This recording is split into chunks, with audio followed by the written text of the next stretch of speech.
That's a whole lot more than I can carry on my back. It really left an impression on me. I thought, boy, that old feller there is doing the same thing that I'm doing.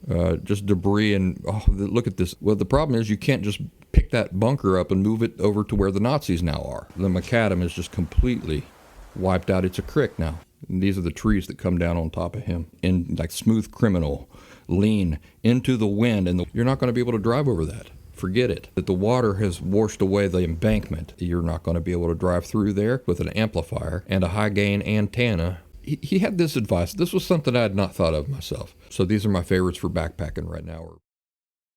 Welcome back to The Practical Woodsman.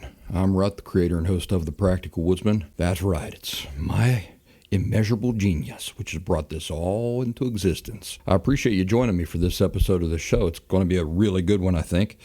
We're going to talk about Hurricane Helene. We might talk about the other hurricane. What was it, Milton? We might talk about him too. But primarily I want to talk about Hurricane Helene because that really affected us here in the Appalachians. The reason why I want to talk about it is because you're probably used to seeing these fellers on the internet, these survival guys on the internet. And their whole method, right, is about sticking it out in one place, off-road vehicles and stuff like that. And very rarely do you see them putting an emphasis on the need to be mobile on foot. Well, if Hurricane Helene didn't teach us anything, it taught us the importance of mobility on foot.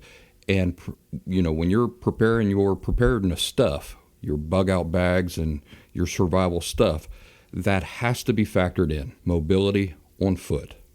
Mobility in cars and all that is nice. Having some cute little cabin down in the little play cabin down in the woods is real nice. But as far as true preparedness, true survival, true bushcraft and all that stuff goes, mobility on foot is where it's at. And so everything you're packing, the gear you use, your whole mindset has to revolve around mobility on foot. We're going to see how Helene teaches us this. I've got a bunch of videos and pictures and stuff to share with you, those of you who are watching and not just listening. But we've got to do the musical introduction first to get us all in the mood. Winkety, winkety. So let's do that. I'll be right here when it ends.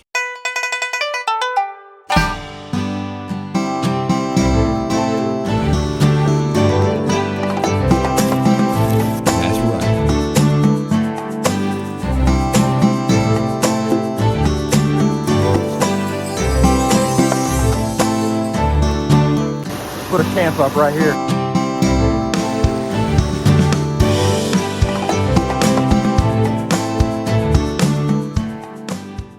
All right, before we really get into the meat and taters of this discussion, let me make a few brief announcements. ThePracticalWoodsman.locals.com, that's my online community. You can also join us there by going downloading the locals.com app from the App Store and then just searching for The Practical Woodsman within. Let me tell you that when you download that app, you might see featured various political voices, political personalities. I want to assure you, I'm not associated with them. I'm completely politically neutral. I did not pick the platform because of politics. I picked the platform out of the interest of free speech only. And so you don't have to worry about me talking to you about politics on one side or the other. Like I said, I'm completely and absolutely politically neutral. And so don't let any of those political personalities being advertised on the app scare you away. I promise. Join us. You're going to have a good time. We talk about a lot of cool things on the group, and I do live streams there on Saturdays when I'm able. So again, you can join us by going to thepracticalwoodsman.locals.com, or you can download the locals.com app from the App Store and then just find us that way. The other thing is that I have different show types. So if you're just subscribed to the audio, you are missing out. So think about joining or subscribing to The Practical Woodsman on both YouTube and Rumble. For those of you who have already done that, I appreciate it. Thank you very much. From what I hear, little birdie told me, I'm getting pretty popular with you folks out there in Indiana. So if that's true, spread the word for me. I appreciate that. Help me grow this channel, and the more it grows, the cooler things I can do. One last thing. This book, The Apple Tower, by Brian Barnett. That's me. I'm Rut, and I'm Brian. But it's available for sale on Amazon in both paperback and in digital format. My little girl come up to me the other day, and she said, Daddy, look what I got on my device. And she had the digital copy of my book, The Apple Tower. It's a comic strip. It's a newspaper comic strip anthology. I used to be a newspaper comic strip artist and writer and creator, and so this is all of my work in association with this comic strip that I worked on for many years called The Apple Tower. It's an ode to hometowns. That's right, a homage to hometowns everywhere, but I think it's something that everybody can identify with and appreciate and like. The star is a miniature zebra named Norman, and he's got a friend here, fedora-wearing man-child named Orson. And so check that out. That's on Amazon. And like I say, you can buy it in paperback. You can buy it in electronic format. If you do buy it and you like it, please do me a favor and leave a good review for the book. That'll help it in the future. And that's all I'll say about that. I want to get to talking about Helene. I'll tell you what. Helene walloped us good here in Appalachia. I'm not in North Carolina. I'm at the border of West Virginia, Kentucky, and southeastern Ohio, right where those three states come together. And but it's all part of Appalachia. And North Carolina, that part of Appalachia got hit real good or real bad, depending on how you want to say it. I got a picture here of these trees that got knocked over on my friend Nathan's house. So you can see this. He's down in a little holler. After the day of the hurricane come over us, by the way, this is the first time in my memory that we've actually got here hurricane, like actual hurricane type of weather. It was so weird. Now back in, I think it was 2005, my ex-wife and I were vacationing down in Siesta Key, Florida. And at that time, Hurricane Jeanne dropped right on us. And that was my first experience with hurricane. And I remember going out to the beach that day, and the wind was pushing so hard, sustained winds were pushing so hard, I could do that Michael Jackson lean down in like Smooth Criminal, lean into the wind, and the wind was just like a hand holding me up. Now here in Appalachia, I'd never seen weather like that before, ever. I might have mentioned in a past show or something that here, what we're used to is we might get a vicious thunderstorm. But the most severe parts of it only last about 10, 15 minutes, and then it burns off. And then the day calms down. You might get, a day full of rain after that, but you don't get that intensity that is sustained. When I was in that Hurricane Jeanne, the thing that stood out to me the most was just like 12, 15 hours of just constant, nonstop, sustained wind going like 50 miles per hour or something like that. That was a completely fresh experience for me. So a couple weeks ago here, when Helene come through, same thing. And I thought, wow, I don't think how are all the trees and the houses and everything going to hold up to this? Because we're not used to that type of weather. I have a bunch of trees that I've planted around my property here, and they're like my babies. I was watching them pretty close all day long. Now, they survived, but I'm pretty surprised that they survived, and a few of them seem to be permanently bent in the direction that the wind was blowing from. Maybe I'll have to go out there with some paracord and tie those back and all those sorts of things. But the whole day, as the hurricane, it was like a tropical storm or hurricane type weather come right down on top of us. And that whole day, being who I am and the interest that I have as far as survival and preparedness goes, I was thinking that. I was looking out the window, looking outside, stepping outside all day long and thinking, how would I handle this? Let's say that I were out in 30 miles back in the backcountry and something like this dropped on me. How would I handle it?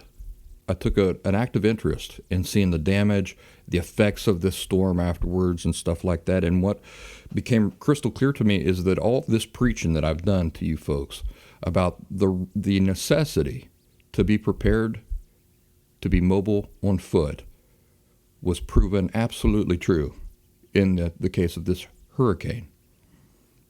So let's take a look at some pictures here and some media so you guys don't get bored and change the channel. But for those of you who are just listening, I'll describe what we're looking at. And later, if you get a hankering and an opportunity, well, you can just run over to the YouTube or the Rumble channel and see these things for yourself. This first picture here is a picture of my friend Nathan's house. And these are the trees that come down on top of him. That day, or it was like the day after, I got to thinking about him. He sits down in a holler, and his house is a pole house, so it's built up on poles.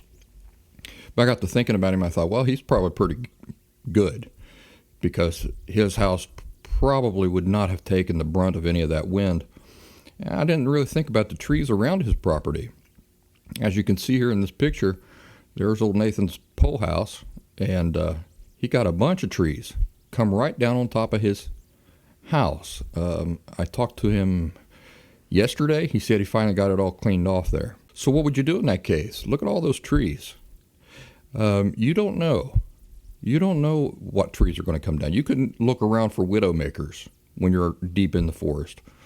But as far as knowing for sure which ones are going to come down or not, you can't tell that with any certainty, because the whole tree might come down out of the ground. I mean, from the roots up, it might come down. It not necessarily just break off at the top and stuff like that, which is also something you've got to worry about.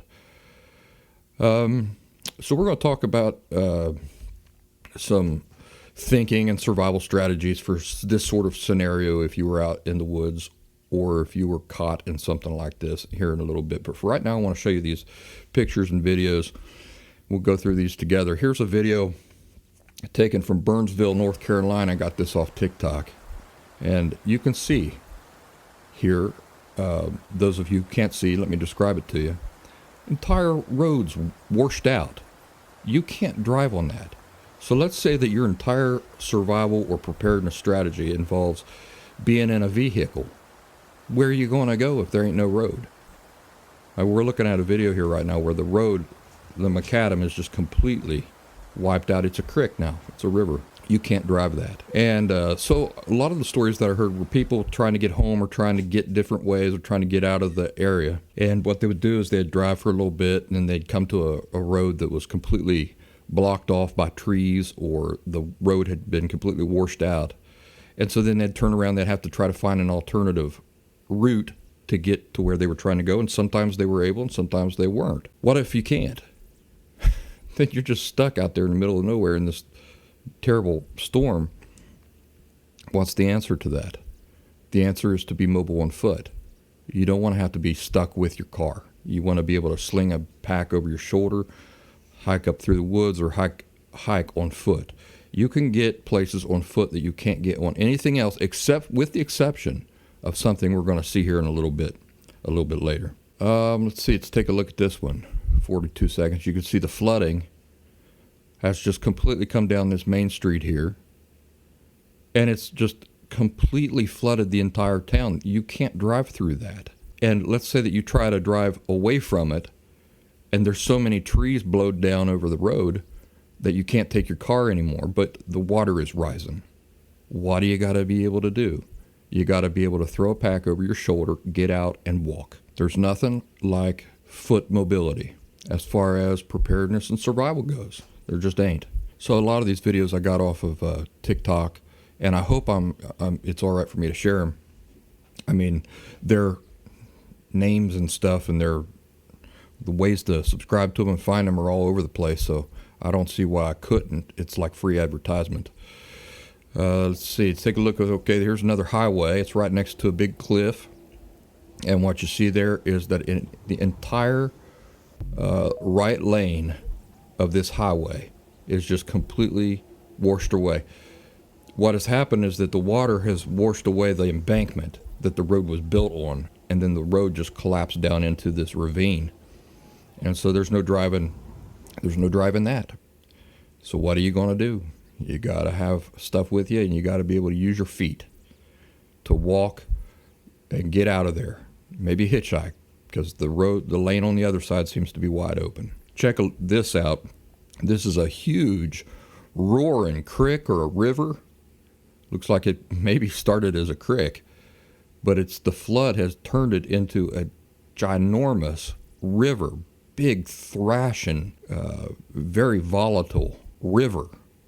And of course, washing out the roads and stuff like that. You're not going to be able to drive through there. And if you notice, it's a perfectly blue sky. So this is not even during the storm. This is like the next day. So let's say you've survived the storm and you want to try to get down to the Piggly Wiggly or something to get some supplies. Well, you're not going to drive there, are you? Here's by Sky News, Ricardo Morin. Authorities warned that Tennessee's Nolichucky Dam was in danger of an imminent breach. You can see that, let me take a look at this here. Yeah, floodwaters from Hurricane Helene wreak havoc in Tennessee, so this is in Tennessee. The dam was at risk of failing. You know, that's scary. Now here's an aerial view of all the water flooding down through there, and you got to understand, it's flooding across houses and farms that have never seen anything like this before. And let's say that you're living down on one of these farms. What are you going to do? You're just going to get in your car and drive away? You can't. You might be able to get a distance, but at some point you're going to want to be able to jump out of that car. I heard stories of people getting in their cars and trying to get away from this thing, and the floodwaters rose so quickly that they got caught in their cars. They had to abandon their cars. Now do you understand why these foolish people on the internet, these foolish survival guys who think that the entirety of an emergency or a survival situation is simply going to involve walking 50 feet into some trees and setting up a shelter is the answer to anything, or walking 100 yards down into some woods and building a permanent cabin or survival, one of these silly survival shelters that take 2 weeks to build, that use up 9,000 trillion calories. That's the answer to anything. It's not. That's little kid playtime is what that is. But as far as being a practical thing for you to learn or watch to really be prepared and to be prepared for a real life scenario, those videos are not that. I grant you, they are interesting to watch. It's interesting to see the creative things that people can come up with. And if you just want to do something like that for fun or as an activity to do with your kids or something like that, I don't see anything wrong with that. My complaint is that these are people who profess, the nature of their channels profess to be teaching you things about survival and preparedness, and they're not built on they're not helpful at all for that. Not at all. Let's see what else we got here. Here's Asheville, North Carolina, by, it looks like, Buster Moody on TikTok. Take a look, you see at this. You can see that the entire roads are just washed away. Now, you do see a car there in the background driving. Some of the road is left, but not much of it. So that's, if you can imagine, that's just one portion. I imagine that car that we just saw in that video tries to drive very far in any one direction. They're going to hit a stop. In other words, the road's going to be washed out, or there's going to be debris all over the road, or something that's not going to allow them to pass. So that's true not just for your car. That's true for these side-by-sides, four-wheelers, off-road vehicles. You're not going to get, as you'll see in one of these videos here coming up, yeah, it's this one right here. Do you see? So what we're looking at now is we're looking at a video by Dustin Domin on TikTok, and there's just debris everywhere. It doesn't matter how mean your off-road vehicle is. You're not going to be able to drive over that. You'll be able to walk over it and around it, but you're not going to be able to drive over that on a four-wheeler or a side-by-side or anything of the sort. Let's take a look at this little video. Yeah, the entire highway is just completely littered with full-size trees. I mean, it looks like a lumber yard. And all of this lumber is all over this main highway. So you're not going to be able to drive over that. Forget it. And so if anything that, any kind of preparedness that is like, I'll never have to abandon my car, I'll just drive wherever I want to go. That people basing their strategies on that sort of thinking are not thinking they're just not thinking very insightfully. I'll tell you that. You know what insight is, by the way? Insight is the ability to sit and really imagine you're in a situation and to really be able to factor in all of the different the true nature of what being in that situation will truly be like. And so with these folks who are going down and spending 2-3 weeks building little cute little play shelters down in the woods out of like natural materials and everything and burning up all their calories, and the only reason they're able to do that is because their house is just right up over the hill, because they're going home, they're jamming their face full of bologna sandwiches and stuff and everything to have the calories in order to be able to do that type of work, or they're driving out there on a four-wheeler or an off-road vehicle or something. But nevertheless, they lack the insight to understand that that's a terrible survival strategy. There's a bunker that I was reading about not too long, about a year ago or so. It was a bunker, I think in World War II, that the French built alongside their coast, and it was just like this impenetrable bunker built up against the Nazis. And it had these enormous cannons sticking out of it, and it's all underground and everything like that. And it was built to keep Hitler out of France. What do you reckon the big flaw in the idea of this bunker was? Well, it's stationary. You can't move it. And what were the Nazis doing? Well, they're just moving all over the place. So all the Nazis had to do was say, well, we won't invade France from there. We'll invade France from somewhere else. Well, what's the problem with that? Well, the problem is you can't just pick that bunker up and move it over to where the Nazis now are. And, speaking also about this mobility thing, one of the times that I was ranting about this, a soldier who had been fighting in Afghanistan sent me a message, and he said, you're absolutely right about this. We knew that any of the enemy soldiers that we were fighting against out there in Afghanistan, if they were to hole up or something like that in a stationary spot, we knew we had them. That it's like a dead end alley. They got nowhere to go. They can't go anywhere. We got them. So just beware of any of the survival guys who, I use that term loosely, but any of these survival bushcraft guys whose focus is on, well, you can just hide out in one spot in the woods for, 3 months or something like that. No, you can't. You can't. You wouldn't want to. You want to be mobile. You want to stay mobile, as Hurricane Helene is showing us here. All right, let's go to the next video. Here's Chimney Rock after Hurricane Helene. What do you see? You see roads completely, this is an aerial view. Yeah, bridges completely washed out. Roads completely gone. Roads completely gone. Debris and, like knee-high sand everywhere. Houses falling off the sides of cliffs.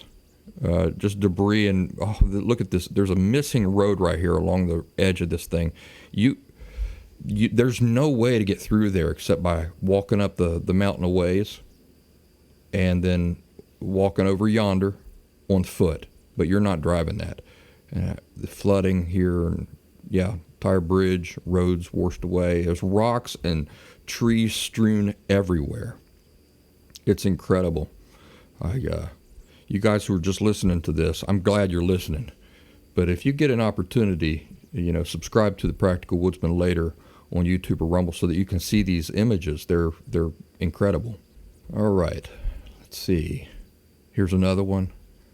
Here's from Asheville, North Carolina, on September 29th, and there's just cars and debris everywhere over the roads, trees knocked down.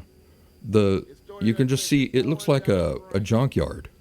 Cars and debris everywhere. It's just taken all this stuff and it's just carried it and dumped it all over the road. So let's say you live up on the mountain or something like that and you want to get into town, or you have to get into town for medicine or food or anything like that, you're not going to drive there.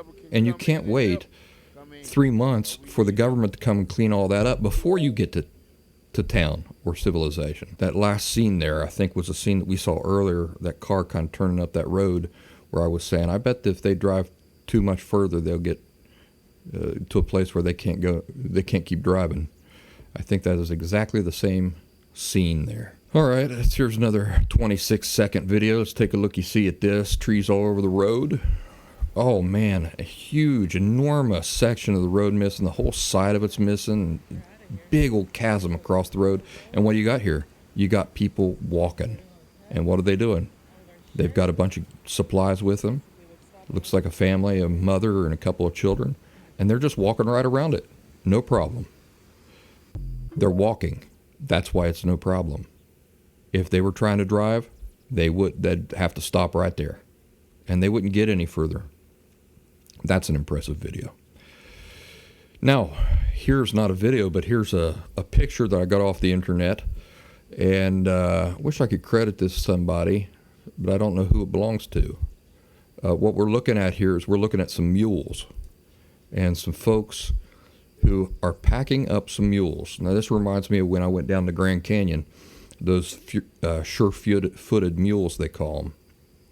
Which, by the way, one thing that's interesting about those mules, at the time I was there had never been anybody so much as get injured riding those sure-footed mules down into Grand Canyon.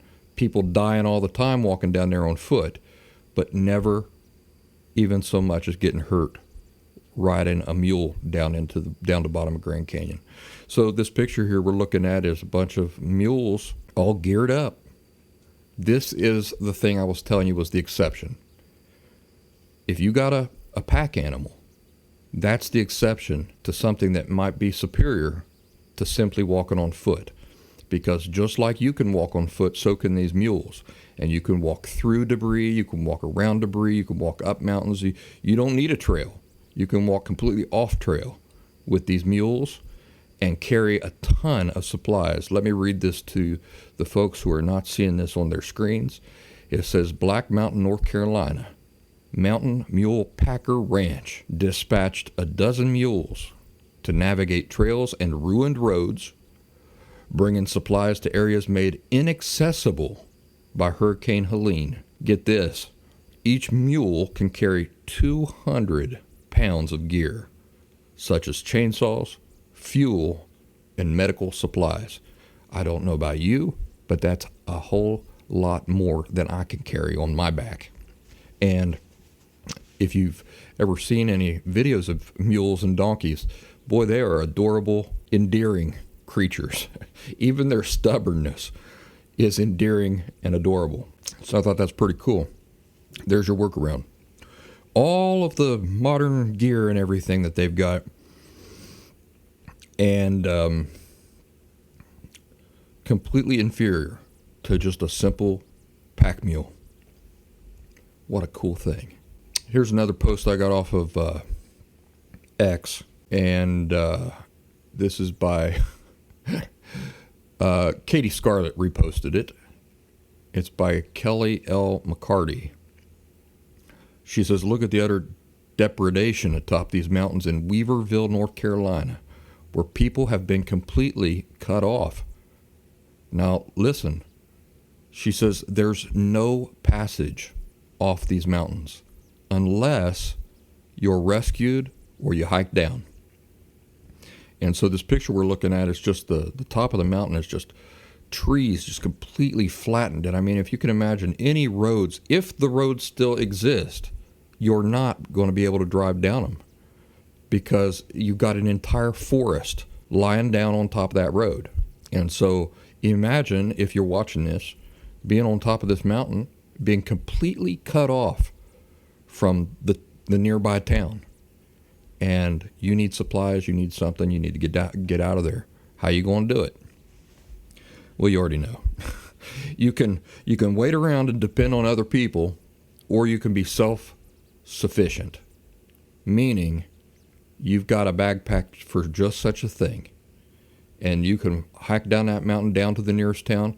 It don't matter if it takes you 3 days, because you can camp along the way. You've got all the things you need to be comfortable in the woods on your way down that mountain until you get to town.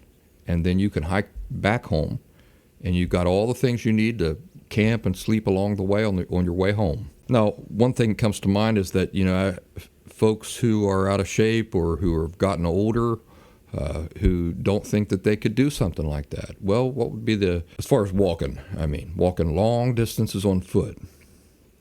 Well, there's nobody saying that you have to do 10 miles in a single day. I think that even an older person, 70 or so, if they know what they're doing, could do things in a way that they could hike a mile or two a day, and at least you're making progress. You're still not stuck in one place. You can carry a light bag of items and still be self-sufficient, even with age. There's a story I'll tell you, and I know everybody's different. You might have knee problems, you might have back problems, you might have all sorts of problems as old age sets in, and that, I'm not ignorant to that. At the same time, a necessity a lot of times teaches us that we're capable of a lot more than we thought we were, doesn't it? And I wanted to tell you the story that back, so I was about 15 years younger than I am now, maybe 20 years younger. It was 2008, so it was 16 years ago. So I was 16 years younger than I am now. And I was out on this backpacking trip on the Appalachian Trail. Remember, I don't do the Appalachian Trail anymore. It's too popular for me, but I like the more remote, private areas, wilderness areas. But got into this shelter on the first night. And about 2 hours after we settled into this shelter, these two other guys come into the shelter with us. I'll never forget this. It really left an impression on me. One of those guys that come into our shelter at about 10, 11 o'clock at night, I guesstimated him to be around 65 years old. It really left an impression on me. I thought, boy, that old feller there is doing the same thing that I'm doing at this age. I think he was about 65 years old. That was impressive. Now, the next day, everybody got up, we were having breakfast and stuff like that, and when we were getting up just waking up to get our breakfast and stuff ready, they were up, so we all had breakfast about the same time. They left the shelter about 10, 15 minutes before we did. And I remember thinking, we're going to catch up to them and pass them up in a New York minute. We'll see them so quick and we'll leave them behind, and we won't even have to try to do it. Do you know we never saw them again? Meaning that 65-year-old guy was trucking it down the trail, and they left us in their dust. And I just remember thinking about how, so at the time I would have been I was about 35. So I remember thinking, this is potentially something, me doing these long excursions in the backcountry is potentially something I can do all the way up into pretty old age. And that made me feel real good. So I was really pleased to run into that guy and see him put me to shame, really, out there on the trail. And ever since then, I've thought I can potentially do this way up into my 60s and 70s. So, if you're up in your 60s and 70s, think about that. Life ain't over. And, these sorts of activities are not necessarily automatically beyond your reach just because of your age. So anyway, back to this mountain here. Let's say, you're trapped up on the mountain. You live up on the mountain, or you're vacationing up on the mountain. A lot of people vacation out there in Gatlinburg, Tennessee, up in the mountains in those cabins. Something like that could potentially happen. You never know. There could be an earthquake. It could be anything that would topple all sorts of trees, some weird weather phenomenon that would knock down a bunch of trees. Like, what do they call these? They call them downbursts, I think, where you get it's almost like a tornado, but it ain't quite. It's just where this blast of air comes down really hard and fast, and it'll just flatten huge areas of trees. So, I mean, you could be anywhere where something like that happens. Vacation somewhere in the wintertime and you get an ice storm. Ice storms, of course, will bring down lots of trees and block roads and stuff like that. So, I'm not saying hope that you get stranded on foot. I'm not suggesting that. I'm saying be prepared to be on foot so that you can be self-sufficient at all times. Self-sufficiency doesn't mean that you go looking for an opportunity to walk 90 miles for medicine. It just means that if you have to do it, you can. You're prepared for that. All right, moving on. Here's another picture of a guy with four-wheeler. The road is completely washed away. And they're on a four-wheeler with supplies. I'm just showing that the way that the road is washed away there. I don't know how far they got. And the person taking the picture looks like is in an F-150, Ford or something. So I don't know how far they got like this. But let's say that they go up around that bend, because the picture we're looking at, we're looking at a picture of a road destroyed in a section. And then the road ahead looks all right, and then it curves around. This is in the woods. But let's say they drive up there through the woods around that bend, and, there's trees all over the place. That four-wheeler is not going to do them any good. A four-wheeler can't go over top logs, and that might be what's waiting up there for them. You can, on foot, even if you have to go as slow as molasses, you can at least do it. Reminds me of that review I did of these solar power banks. They got solar panels built into the power bank.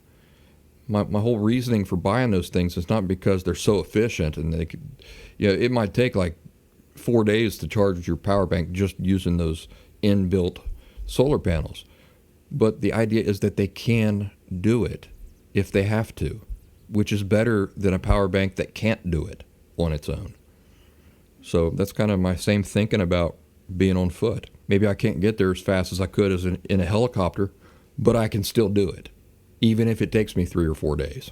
Okay, here's a picture of a guy on a horse, and he's got some mules, it looks like, behind him, some pack mules, and they're all loaded up, and this feller's walking his horse down through the woods, full thick forest, and the caption says, "Helene has been a reminder that in almost any emergency situation, one redneck friend or neighbor is worth 1,000 PhDs. Well, that's true. We need people with PhDs. We need doctors and scientists and stuff like that too. But, we rednecks are not, who know our way around the woods and stuff like that, do not contribute any less to society, for sure. And especially in a situation like Helene, who do you think those doctors are going to depend on if they're trapped up on top of their mountain? Going to be a guy on a horse bringing some pack mules with some water. So here's a guy from X. His name's Don Shift. So if you're interested in seeing Don Shift's posts, like I said, it's just all free advertisement for these folks. But I've saved them because I liked what some of the things they had to say. Don Shift says some emergent lessons from Hurricane Helene, taken from various sources around the internet. He says, I'm taking notes because this very scenario could play out with an earthquake in SoCal.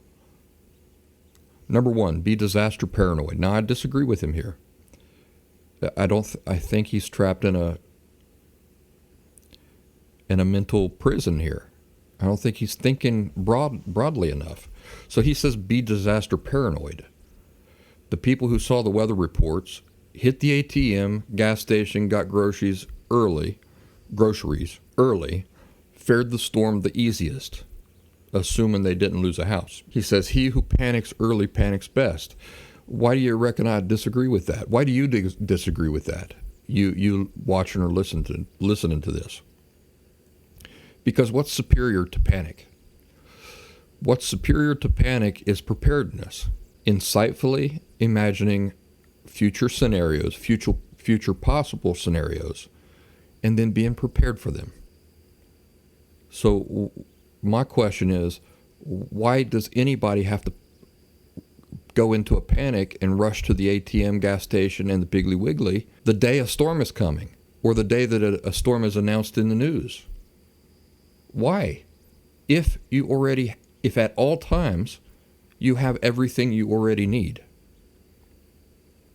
So what's superior to panicking early? Being prepared so that you don't have to panic, period. That's superior.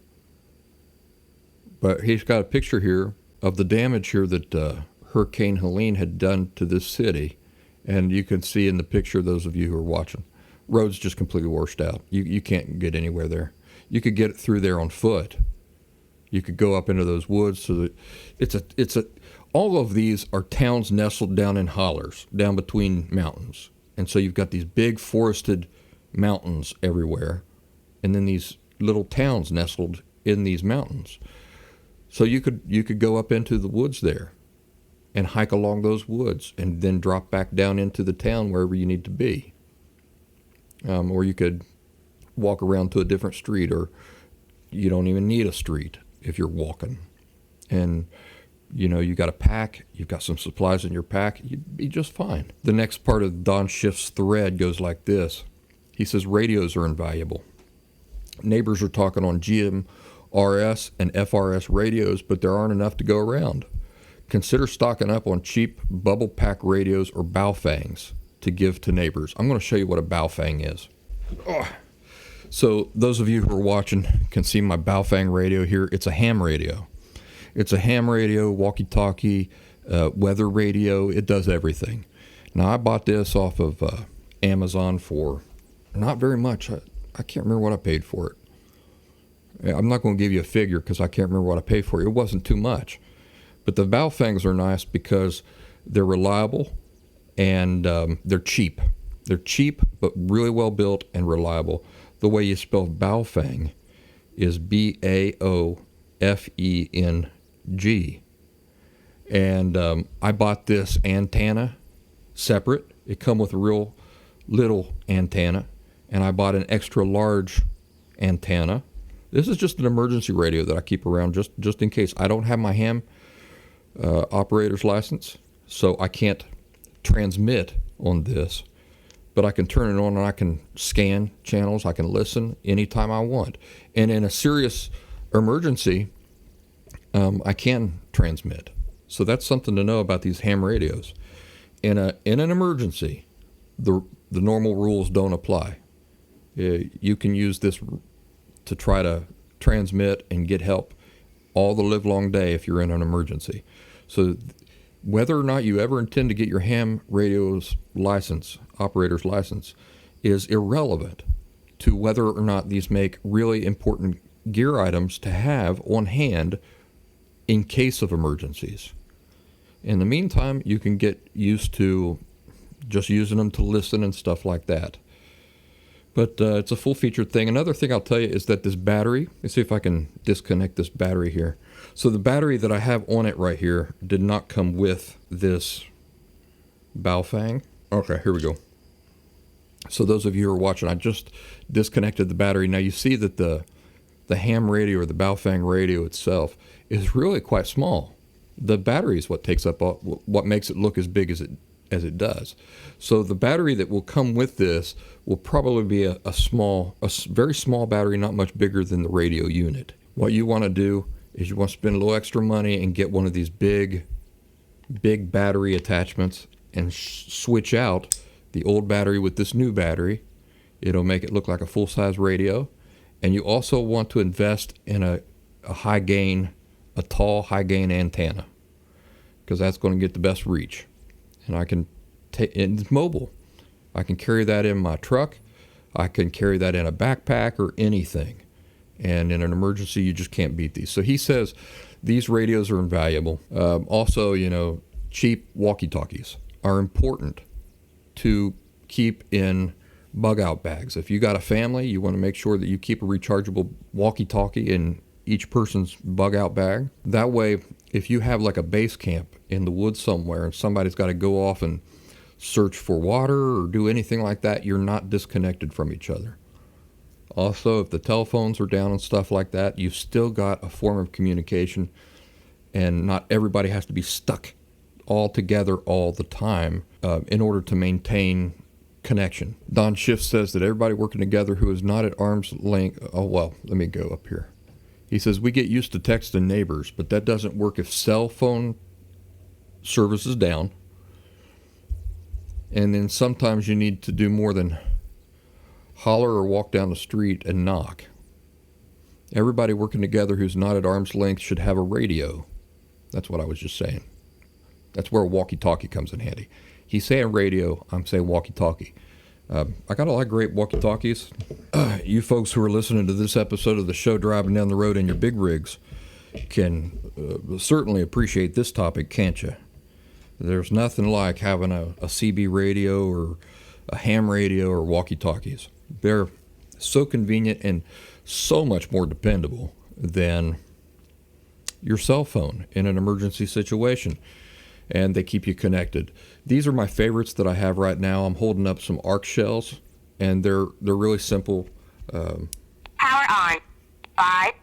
So there's no digital readout or anything to these, but they have an exceptional range. In fact, I think if you look these up, these arc shells, there's some question as to whether they're amped up a little bit to put off more range. I've tested these.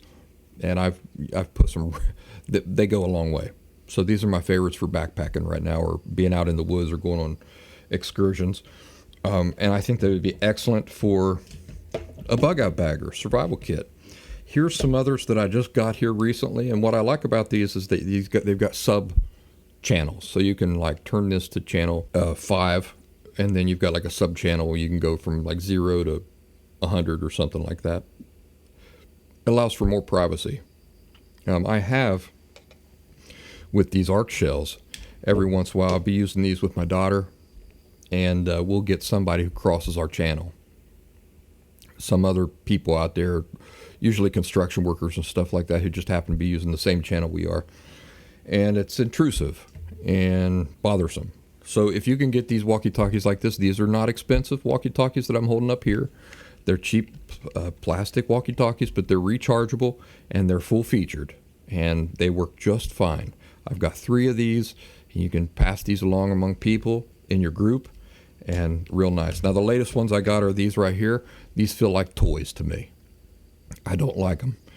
I'm holding up 2 yellow and black walkie-talkies, and they are also full-featured. They work just fine, but they feel like toys. They don't have any weight to them. And the plastic feels cheap to me. But, these don't cost anything.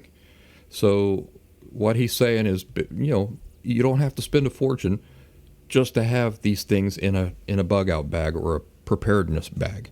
And I agree with him about that. So everybody working together who's not at arm's length should have a radio, a.k.a. walkie-talkie.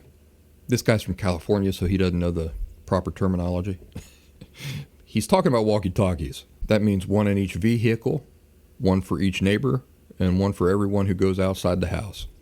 For longer range, you're going to need, so that, you might get, he says 5 miles. You're not going to get 5 miles out of this.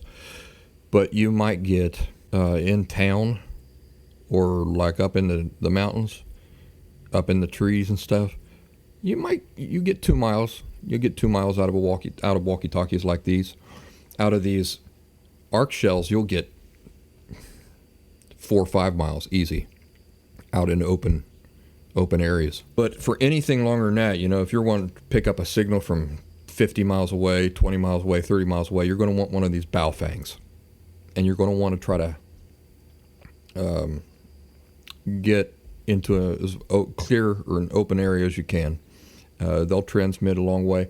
They have repeater towers.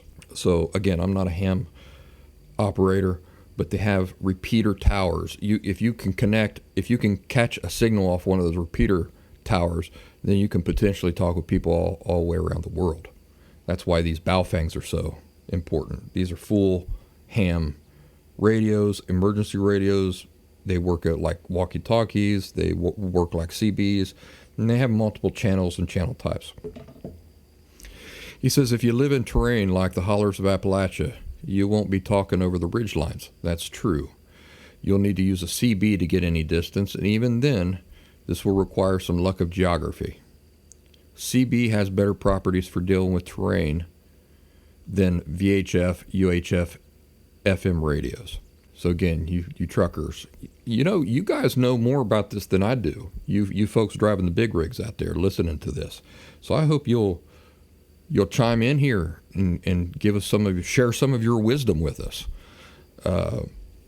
Particularly if you'll join us over there on my locals group. That would be an awesome place for you to share all sorts of things. But if that's too much to ask, then you can just, in the comments section of this video on YouTube or whatever, it would be fine. Here I've got another picture by Don Shift. He's like a little thing. He's Citizens Band, CB. Longest range radio you can get without a license. Extreme range depends on an amplifier, a tall antenna, and local conditions. 4 watts max, legally, he says in parentheses. But here's the next part. Practically zero enforcement of illegal amplifiers. What do you think the Duke boys were using? You ever wonder, how do the Duke boys, Bo and Luke Duke, how are they able to call Uncle Jesse from anywhere and talk to him out on the farm? Surely they don't live just surely Hazard County Courthouse is not just 3 miles from Uncle Jesse's farm. Well, they were using illegal amplifiers. And the good thing about that is there's practically zero enforcement of using an illegal amplifier. CBs go up to 40 channels and have up to a 30-mile range. That's pretty good. That is pretty darn good in an emergency. Basic crap hitting the fan radio. CB, Citizens Band, 40 channels. They're still everywhere. 4 watt max power, parentheses, legally. Zero enforcement of illegal amplifiers. That's funny, Don Shift, because in the previous picture you said practically zero enforcement. And now you've changed your mind. Now you're saying zero enforcement. Well, you're going to have to take Don Shift's word on this. Zero enforcement of illegal amplifiers. Up to 30-mile range with an amplifier and a high-gain antenna mounted high, dependent on local terrain. Longest range radio you can get without a license. It's what the Duke boys used. If it's good enough for Bo and Luke Duke and Daisy Duke and Uncle Jesse, it's good enough for us preparedness people, ain't it? Hams are getting a bad rap because there's some bad apples out there, Don Schiff says. But all in all, they're doing good work. Consider getting a tech license, the easiest one to get. Mainly to shove it up the snooty, sad ham's butt. Ha ha, I could get a license too, you annoying old man. I don't know. I like the old ham operators. They got a thing to teach us. And even though I'm not a ham licensed operator, I admire those guys. I admire the heck out of them, and I would love to get some personal mentoring done by one of those old, annoying, snooty ham operators. Have cash on hand. This is an interesting thing. Have cash on hand.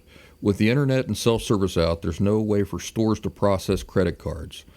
I never thought of that. So, Don Shift, I thank you. That's a good idea. Always, and I don't carry cash anymore.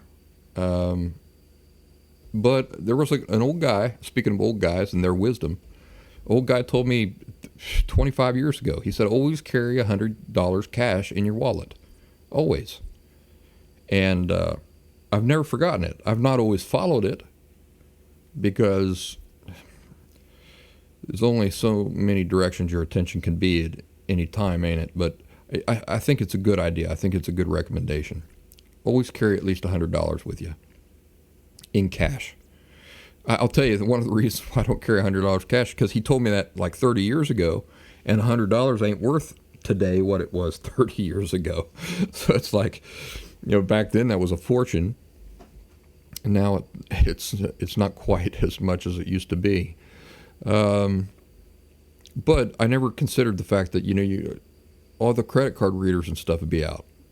So even if you are on foot, your credit card's not going to do you any good if you get to the nearest town and you need to buy ding-dongs, some milk, and a box of Excedrin. You're going to need cash for that. We don't live in the era of manual machines. It's cash or nothing out there. Remember, ATMs will empty out fast, banks will close, branch banks will usually have less than $20,000 on hand anyway. Have money at home in small bills. So good bit of advice there. Here's another thing where I agree with Don Shift, and he's got pictures to prove it. He's got all these bridges washed out and roads washed out. He says assume that the roads will be unpassable and supplies can't get to you. In Helene, this was flooding, washing away the roads. It could be an earthquake, severing major arteries, or even just miles and miles of downed trees and power lines. Assume you must take back roads, very long detours, or even go on foot. That's right, back to the on foot stuff. Crazy old rut. Practical Woodsman always talking about being able to get places on foot. What a revolutionary idea that is. Have extra gas and be prepared to use alternate forms of transport. Assume it'll take 2 weeks or more to get the roads open. He's preparing for the big earthquake there in California, it looks like. And that's all his thinking. My thinking is earthquakes can happen anywhere, tornadoes can happen anywhere, storms can happen anywhere, so be prepared anywhere. And then he had this advice. This was something I had not thought of myself. He says a case for self-storage units to park preparedness supplies. So his idea is that you have a cache of supplies that you just leave in a storage unit, because then you can get to it and you can get some of these bigger items that maybe you can't carry in a backpack or something like that. That was an idea I thought was pretty good. I don't know if I'm going to do it. I'm probably not going to do it because I have a bug out bag. I've got home preparedness. I've got automobile preparedness, and I've got bug out bag on foot preparedness. So, there's only so much preparedness you can do before it starts getting carried away, and then you're just being fanatical about all the stuff. He says, of course, you don't want to put anything valuable in a storage unit, but extra things like toilet paper, paper towels, stuff like that, food, freeze-dried food, and these sorts of things, I think it's a great idea. And so that went pretty quick. And I thought it was a pretty good discussion. So looking forward to seeing what you guys have to think about this show. I'm getting kind of tired, and I've been sipping here on old Mr. Booze. Mr. Booze, Mr. B-double-O-Z, that spells booze. My singing gets progressively better the more of it that I have. Well, folks, y'all take care, and I'll see you on the next episode of The Practical Woodsman. Thanks for joining me.